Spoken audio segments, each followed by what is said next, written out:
Madam, দেখা যায় বাচ্চা যখন ফোন দেখে, মা কিংবা বাবা কেউ যদি ফোন নিয়ে নেয়, তাহলে বাচ্চা তীব্র রাগ দেখায়। সেক্ষেত্রে মা বাবা কি করতে পারে? ধন্যবাদ আপনাকে, খুব সুন্দর একটা প্রশ্ন করেছেন। এখন আমি একটা প্রশ্ন করি উল্টা। জি। সেটা হচ্ছে যে বাচ্চা যখন ফোন দেখে মা বাবা ফোন নিয়ে নেয়, হুম। এই কথাটা আসলো কেন? বা মা বাবা কেন ফোন নিয়ে নিবে? হুম। বাচ্চা কেন ফোন ধরবে, ফোন দেখবে? আর আপনি যদি বলেন যে এখন যেই অবস্থা, এখন যেই সময়, তাতে ফোন তো দেখবেই, ফোন তো না দেখে থাকবে না। হ্যাঁ, ফোন দেখবে, ফোন দেখবে না কেন? ফোন না দেখলে তো সে সময়ের সাথে চলতে পারবে না, তাকে ফোন দেখতে হবে, ফোনের সাথে সে সম্পর্ক। কিন্তু এখানে লক্ষণীয় বিষয় হচ্ছে বয়স কত বাচ্চার। কত বয়সের বাচ্চা কতক্ষণ সময় ধরে সে ফোন দেখছে, কোন পর্যায়ে গেছে যে বাবা মা ফোন নিয়ে নিচ্ছে এবং ফোন নিয়ে নেওয়ার পরে বাচ্চারা অতিরিক্ত ট্যান্ট্রাম করছে বা খুব বিরক্ত করছে, এই ব্যাপারগুলি খুব লক্ষণীয়। বাচ্চা ফোন দেখবে, বাচ্চাকে ফোন দিতে হবে, সময় এখন এটা সময়ের দাবি, বাচ্চাকে ফোন দিতে হবে। কিন্তু আপনাকে লক্ষ্য রাখতে হবে বাচ্চার বয়স কত, কোন বয়সের বাচ্চাকে কতটুকু সময় ধরে আপনি ফোন দিচ্ছেন। যে কোনো সময়ের বাচ্চাকেই ফোন দেওয়ার ক্ষেত্রে যখন একটা শিশু তার নিজের দায়িত্ব নিজে পুরোপুরি নিতে পারবে না, তাকে অবশ্যই একজন কেয়ার গিভারের উপর ডিপেন্ড করতে হবে। সেটা মা বাবা, ডেফিনেটলি বাংলাদেশের প্রেক্ষাপটে নানা নানু, খালা মামা, যে কেউ, তার উপর ডিপেন্ড করতে হচ্ছে। তখন তাকে দেখতে হবে যে সে ফোন কতক্ষণ সময় ধরে থাকে। এই ক্ষেত্রে আমরা যেটা বলবো যে বাচ্চা একদম লাগাতার ফোনেই আছে, ফোনেই আছে, তার মানে আপনি দিয়ে রাখছেন বাচ্চাকে ফোন। আপনি বাচ্চাকে কেন ফোন দিয়ে রেখেছেন? এটা প্রথম প্রশ্ন। বাচ্চাকে কেন আপনি এত লম্বা সময় ধরে ফোন দিবেন? বাচ্চা তো এত লম্বা সময় ধরে ফোন পাওয়ার কথা না। কিছু কিছু ক্ষেত্রে হয় যে বাচ্চা অতিরিক্ত চঞ্চল, অতিরিক্ত দুষ্টুমি করে, অনেক প্রশ্ন করে, অনেক জিনিস নষ্ট করে।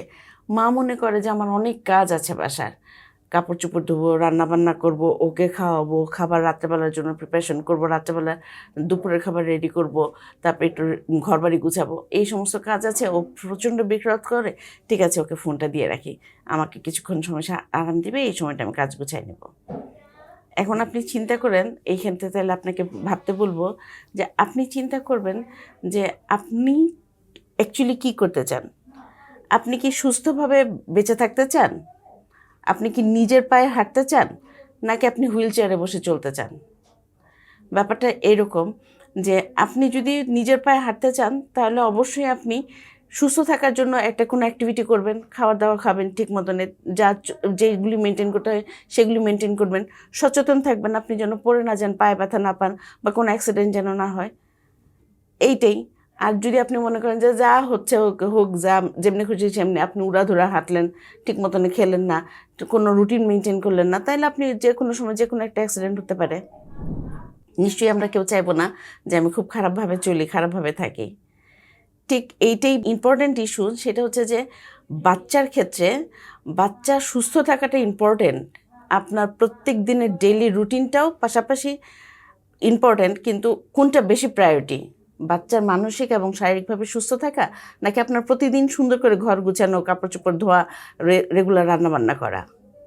আপনি যদি প্রতিদিন নিজে একটা খুব ভালো সময় ধরে কাজ করবার জন্য বাচ্চাকে মোবাইল দিয়ে রাখেন, আলটিমেটলি যার জন্য আপনি সংসারটা গুছাচ্ছেন, যার জন্য আপনি সব কিছু করছেন, তাকেই তো হারাবেন। হারাবেন বলতে মানসিকভাবে সে শারীরিকভাবে বর্তমানে থাকবে, অ্যাকচুয়ালি সে থাকবে না। কাজেই বাচ্চাকে আমরা মোবাইল দিব না। অবশ্যই যেইটুক সময় দিতে হয় সেইটুক সময় দিব, সেই ক্ষেত্রে কন্ডিশন দিব যে তুমি মোবাইল পেতে পারো এতটুকু সময়, এটা তোমার টাইম লিমিট আপনি সেট করে আপনি ওকে মোবাইল দিবেন। যখন লিমিট ক্রস করে যাবে তখন আপনি ওকে বলবেন যে তোমার কিন্তু আর কিছুক্ষণ সময় পরে মোবাইল দিয়ে দিতে হবে। প্রথমে কি করবে, ও আপনার এই কথা শুনবেই না। তারপরে কি করবে, দ্বিতীয়বার যখন আরেকটা অ্যালার্ম বাজবে, আপনি বলবেন যে আর 5 মিনিট 3 মিনিট পরে তোমাকে মোবাইলটা দিতে হবে।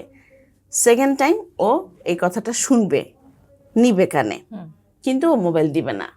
থার্ড টাইম ফাইনালি যখন মোবাইলটা বাজবে, আপনি যখন মোবাইল নিতে যাবেন, সে যদি ভালো মতনে দিয়ে দেয়, ওকে ফাইন, আপনার এই বাচ্চাকে ম্যানেজ করতে কোনো কষ্ট হবে না।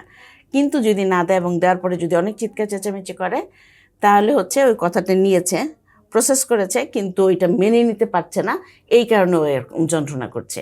কিন্তু এই ঘটনাটা আপনি পরপর 7 থেকে 15 দিন বা সর্বোচ্চ 21 দিন মেনটেন করেন, আপনার বাচ্চা একদম একটা রুটিনের মধ্যে পড়ে যাবে। তখন আর আপনার তাকে ম্যানেজ করতে তার থেকে মোবাইল নিতে কোনো ঝামেলা হবে না। কিছু জিনিস মেনটেন করতে হয়, সেই জন্য আমরা বলবো যে মোবাইল দিবেন, মোবাইল বাচ্চারা পাবে কিন্তু নিয়ম মেনটেন করে। ধন্যবাদ ম্যাডাম, আপনার থেকে আমরা অনেক কিছু জানতে পারলাম। যে মা বাবারা এই ধরনের সমস্যায় আছেন তারা নিশ্চয়ই সমাধান পেয়ে গিয়েছেন। ধন্যবাদ। আপনাকেও ধন্যবাদ।